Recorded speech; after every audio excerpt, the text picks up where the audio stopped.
All right, so now we're going to see how TypeScript might help us write some better code. I have a b.js file here. It just has one function, add2. It takes two parameters and returns them, and then I export them with the normal common JS format. Then over here in a.js, I require that file, and then I'll just console out log the addition of 3 plus 2. So pretty straightforward, and I'll just run it here in my terminal, node a.js, and I get 5, as expected. So now let's go over here and try to convert this over to TypeScript. What we're going to do is put this into the ES6 import format. So this function up here, I need to export this function directly, and then I can get rid of this exports thing down here at the bottom. If I go back over to my a.js file, I need to change this over from the require format to I'll import add2 from b, and then I no longer need this b.add2, so I can get rid of b dot right there. And then the last thing to do over here is I need to change this from a.js. I need to call these .ts for TypeScript. I'll just rename that, rename b.ts, and there we go, I'm good to go. So now if I go over to my terminal, I can type tsc, which is the TypeScript compiler, and I can pass in my main file, a.ts, and it compiles. And what it does is it creates an a.js and a b.js. And if you look at it, it's not actually all that far off from where we started. In this case, we have a pretty simple example, and the JavaScript that we outputted was pretty close to the JavaScript that we had before we converted to TypeScript.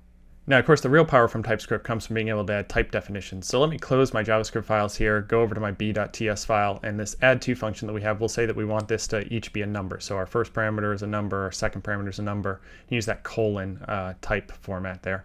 And I'll copy this console log, and let's try to pass something that we know shouldn't work. So I'll pass a string here for instead of the 3. And you'll see right here in my editor, if you have a nice plugin for TypeScript, you get the errors right in the console here. But let me go back over to the terminal and I'll run the TypeScript compiler and just show that even if you're running from the terminal, you get the same error. Which is, of course, as you can see here, argument of type string is not assignable to type number. So it knows that we're expecting a number into that function that we tried to pass a string. So next, let's see how this works with external modules. So I'll just create a package.json file real quick, and I'll npm install Lodash, and I'll save that to my package.json file. And once that's done installing, let's go over to my a.ts file, and I'll import this using the TypeScript import format. So import star as underscore from Lodash, and you'll see if I hover over Lodash here, Visual Studio Code is already telling me that it can't find that module. So immediately I don't get any help. But what I can do is I can go over to my terminal, and for TypeScript 2, all the typings files should be installed from this @types scope. So I'll install types/lodash, and I'll save that as a dev dependency. And now if I go back over, sometimes this works and sometimes this doesn't. So you'll see that Visual Studio Code hasn't actually picked up on it. So I'll try reloading TypeScript project. That sometimes works. That doesn't appear to be working this time. So what I'm going to do is I'll just reload the entire window. Sometimes it takes a little bit just to tell Visual Studio Code that you have some new type definitions it should be searching. So now it looks like it's picked it up, and if I start typing an underscore here and then dot, you'll see I get all the things from the Lodash library, and it's giving me some nice IntelliSense here. So I'll just pass an array of numbers in just to show you something else here. So if I iterate over each number, I'll call I, that iterator, and I'll console log I. And you can see here two things. First of all, that console.log takes a message, its message type is any, and that our parameter I it knows is a number. So if I type I dot, I'll get the next thing here. And these are all the things that it knows that we could put on our number type. And if I do length, which doesn't exist on the number type, right in our editor, we get some nice IntelliSense. But just to show you, you could actually go back to the TypeScript compiler as well, and I can type tsc a.ts, and I'll get the same error that I get in my editor.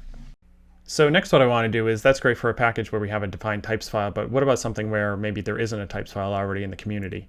So first I'm going to create a tsconfig JSON file here, and all this does is just tells the TypeScript compiler some things about our project, so we don't have to explicitly pass all the files into it. So I'm going to say that I'm exporting for common.js, I want to exclude my node modules, and that I want it to compile all .ts files in the root of our project. So now that I have that, I can go back, I can create our a.ts file. And let's use the pad package. So I'll go over to my terminal window over here, and I'll just npm install pad. And all this does is it adds padding to a string with parameters that you specify. So if I go over here, again, I'll use the import format. So I'll import star as pad from pad. And immediately, just like with Lodash, we get the same problem up here where it doesn't see that there's a pad module. But I'll call it anyway. So let's call pad, and you call the string that you want with how many digits you want it to be, or what the length of the string is you want it to be, and then the padding character. So let's see if we can do something up here about the cannot find module pad. What we're going to do is we're going to create a pad.d.ts file in the root of the project. And it doesn't really matter what you call these files, but d.ts seems to be the convention. And we're just going to declare module pad. And now immediately when we go back to our a.ts file, you'll see that error's gone away. Now we haven't really helped with any IntelliSense, but we've at least solved the problem where we can now run our compiler from the terminal and we don't get any errors. So you see it's outputted our a.js file here, and we're in our common.js format, and we can run it, and you can see that it pads to 10 characters. So this is nice, but we don't have any IntelliSense. We've only prevented errors from running. So let's go back to our definition file here, and let's define a function, and we know that this is a function that returns a string, so we can just start with that. And we know it takes 3 parameters. So first it takes a text parameter, which is the text that you're passing in, and that's a string.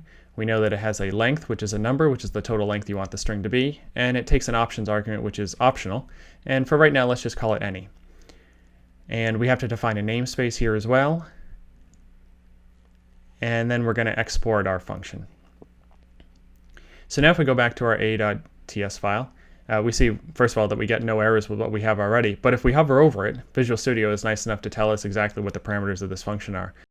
So this is great, but if we were to actually look at the documentation for the pad library, it actually accepts 2 formats. So let's use the other format here real quick, which is where we pass the number or the length first, and then we pass the string. And what this will do, this will add padding to the left side. But if we hover over here, we see that TypeScript doesn't like the fact that we've put a number first and then the string. So let's go back over to our definition file.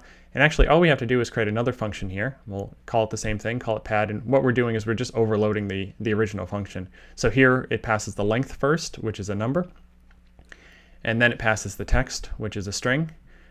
And then it still takes options as a third parameter, and we'll still say that that's optional and it returns the any type.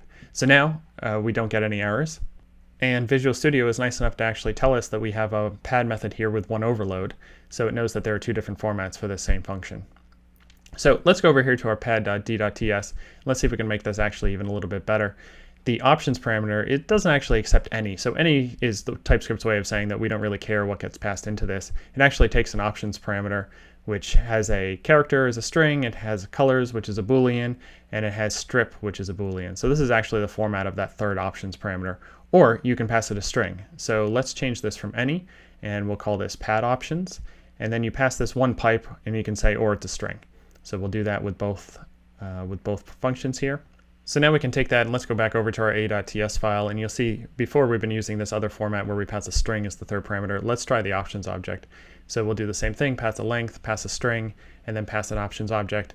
And you see if we don't pass anything, it knows, it gives us this little red squiggly telling us that we've done something wrong. And what it's saying is that our empty object is not assignable to type pad option. So it knows it's not a string, but it knows we haven't filled it out correctly. So let's pass in colors true. What were the other parameters? Let's pass in strip false. And for our character, we'll say that we'll stick with a dash. And you see as soon as we're done completing this options object here, we stop getting these red squigglies, and our IDE doesn't complain at us anymore. And of course, that's just running the Typescript compiler under the hood. So I'll go back over to the terminal and just show that we can run it. And actually, we can't run it first. We need to run the Typescript compiler. That'll create our a.js file in the new format. And now we can run node a.js, and we get 3 console log padme functions.